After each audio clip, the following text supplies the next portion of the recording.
but I don't want anybody else knowing about it. So you can do that. So when you went university, yeah, did you tell people that you were autistic? Not straight away. It wasn't quite pleased to meet you, I'm autistic or anything like that.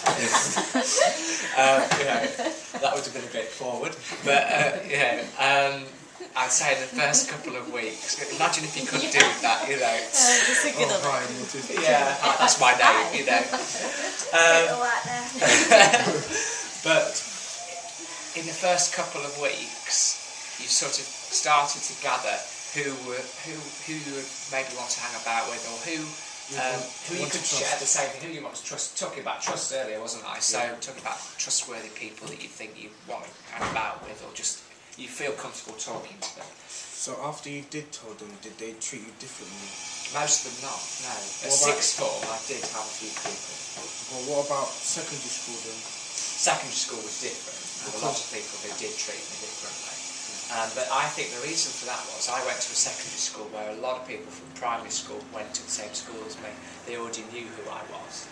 So indirectly, without me knowing, people tell each other about people, don't they? Everybody talks about everyone else. And of course, I went to school with 11 other people from primary school. And if you're sat on the same bus, they're bound to say, look, that Chris over there, you know what he's like? He used to throw chairs at people, or he used to get really angry and stuff, or he used to make train noises, which is what I used to do.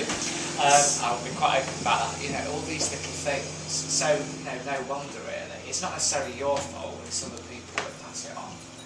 And then at sixth form, I say people took it differently. Most people didn't, but occasionally a couple did.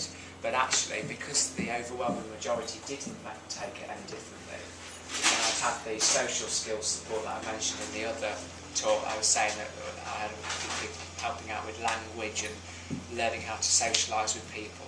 And over a few years, I managed to develop some conversation building with people, so eventually to talk a bit like I'm doing now, because I didn't know how to develop conversations when I was young very well at all.